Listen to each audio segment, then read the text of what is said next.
Freedom express में आपका बहुत बहुत स्वागत है। मैं हूँ हिना आपके साथ और अभी हम लोग प्रेस क्लब में मौजूद हैं और यहाँ पर अभी कुछ वक्त पहले एक प्रेस कॉन्फ्रेंस हुई है किसान संसद को लेकर। कुछ सिविल सोसाइटीज़ ने मिलकर एक किसान संसद बनाई है किसानों के समर्थन में। आखिर ये किसान संसद है क्या, इसका मकसद क्या है और क्यों इस वक्त में जब सुप्रीम कोर्ट ने कमेटी बना दी है तो अब क्यों ज़रूरत महसूस हुई है इस किसान संसद की। हमारे साथ मौजूद हैं पूर्व राज्यसभा सांसद मोहम्मद अतीब जी। अतीब जी, मेरा पहला सवाल आपसे ये होगा कि आपको क्यों इस वक्त में जब सुप्रीम कोर्ट ने एक कमेटी बना दी है पूरे मामले को सुलझाने के लिए, तो किसान संसद की क्यों ज़रूरत महसूस हुई? सुप्रीम कोर्ट को सबसे पहले ये तय करना चाहिए कि ये बिल लीगली था या इलीगल था।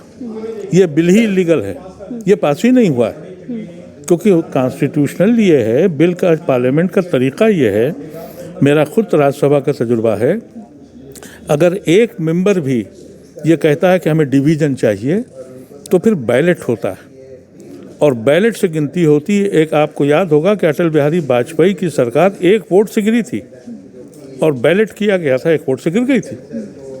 उस दिन पर्टिकुलर दिन मेजॉरिटी में नहीं थी गवर्नमेंट और उन्होंने कहा ये पास हो गया। अगर सुप्रीम कोर्ट के पास ये पिटीशन गया था, उनको संज्ञान लेना चाहिए था। कमेटी बनाने की क्या चीज़ है जब बिल वो लीगल है ही नहीं। बहस इस पर होनी चाहिए थी। अनफॉर्चुनेटली हिंदुस्तान का टेलीविज़न इस पर बहस नहीं करता। जिस बिल को रिपील करने की बात ये लोग कर रहे हैं, लीगली वो है ही नहीं, वो पास ही गलत हुआ है।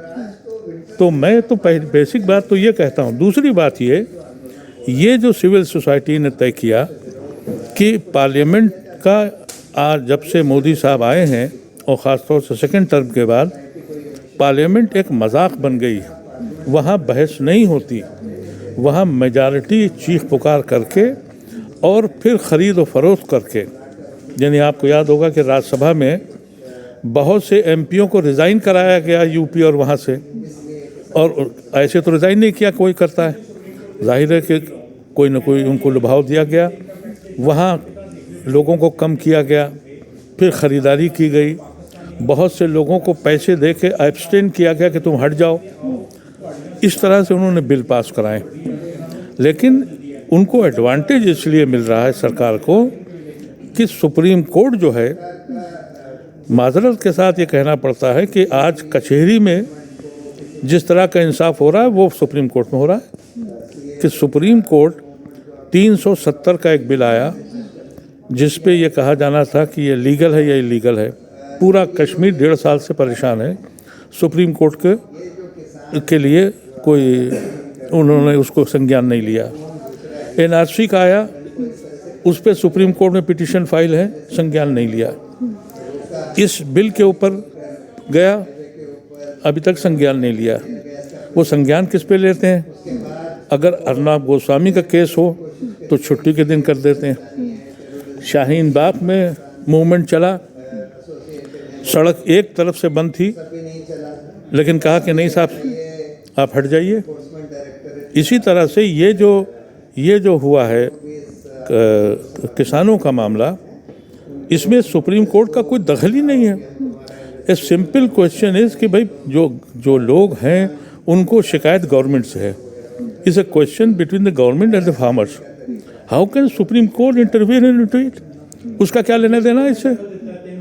लॉ एंड ऑर्डर का काम ये, अगर कोई पुलिस ज़्यादती करे या कोई आदमी जाए तब सुप्रीम कोर्ट आता है। ये सुप्रीम कोर्ट जो है ये अपने काम नहीं कर रही है, जो काम उनका नहीं है वो कर रही है। अब पहली बार उन्होंने कल पुलिस के लिए कहा कि भाई आप बात करिए। हमको तो ये भी डर था कि कहीं वो पुलिस का काम भी करने न लगे, क्योंकि हल्ला मच गया थोड़ा, नहीं तो ये भी कल भी जजमेंट आ जाता। ये काम लॉ एंड ऑर्डर का जो है वो एडमिनिस्ट्रेशन का है, वो गवर्नमेंट का है, वो पुलिस का है। तो ये जो इन्होंने कमेटी जो बनाई हुई है, मैं समझता हूँ कि मॉरली गलत है। ये इसमें किसानों को जाना ही नहीं चाहिए। उनका लेना देना क्या सुप्रीम कोर्ट से? उनका लेना देना गवर्नमेंट से है। ये बिल्कुल इलीगल है वो। तो ये जो हम लोग कर रहे हैं, क्योंकि पार्लियामेंट में बोलने नहीं देते हैं, इसलिए हमने कहा कि भाई, और पार्लियामेंट को का जिस तरह से डिस्टॉर्शन हुआ है, उसका ग्रेड गिरा है, तो वो सारे लोग जो सच बात कहना चाहते हैं वो आए और जुड़ें, क्योंकि ये अब सिर्फ किसानों का आंदोलन नहीं है, ये लोक आंदोलन है। ये एक मूवमेंट है और ये एक ऐसी मूवमेंट है जहाँ नई लीडरशिप उभरेगी।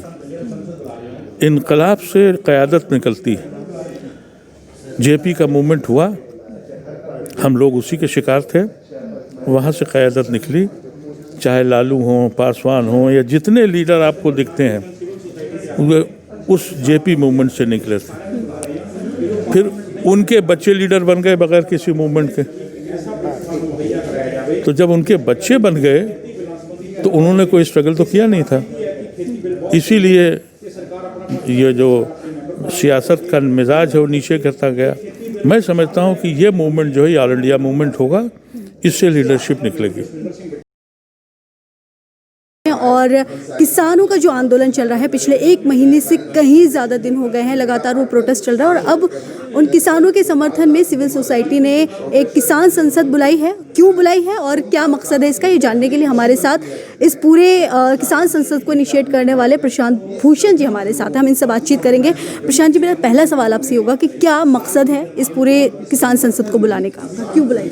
देखिए, आज जिस देश में इतना बड़ा किसानों का आंदोलन चल रहा है और इसलिए चल रहा है कि ये 3 कानून सरकार ने बगैर किसी पारदर्शिता के, बगैर किसानों से चर्चा करे, बगैर पार्लियामेंट्री कमेटी में चर्चा करे, बगैर पार्लियामेंट में चर्चा करे, बगैर वोटिंग कराए पास कर दिए। और उसके बाद जब किसान इसके खिलाफ प्रोटेस्ट करने लगे तो उनके ऊपर इतना अत्याचार कि भाई पहले आपने वाटर कैनन, टीयर गैस वगैरह और खाई खोद दी रोड में कि वो दिल्ली में ना आ सकें, रामलीला मैदान ना पहुंच सकें। उसके बाद अब आप कह रहे हैं, सुप्रीम कोर्ट में आप गए हैं कि वो 26 जनवरी को ट्रैक्टर रैली ना निकाल पाएँ आउटर रिंग रोड पर रिपब्लिक डे को सेलिब्रेट करने के लिए। तो ऐसे समय पर ये बहुत ज़रूरी है। और विंटर सेशन होने नहीं दिया जा रहा पार्लियामेंट का, जहाँ ये सब पार्लियामेंट में चर्चा हो सके।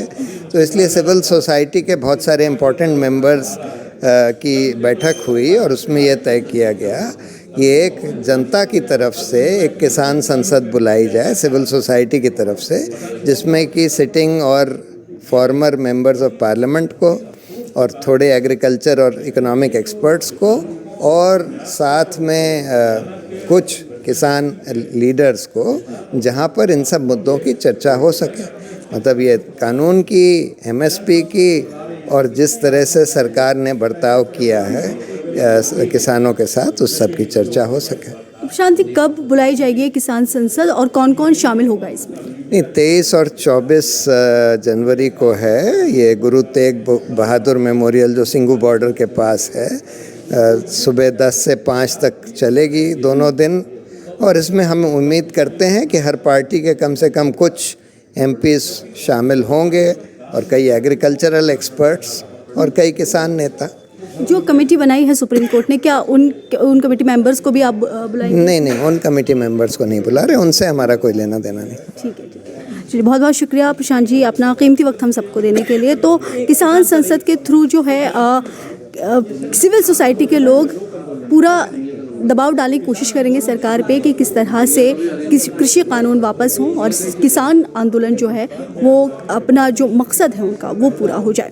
दिल्ली से वीडियो जर्नलिस्ट अहमद रज़ा के साथ हिना फातिमा, फ्रीडम एक्सप्रेस।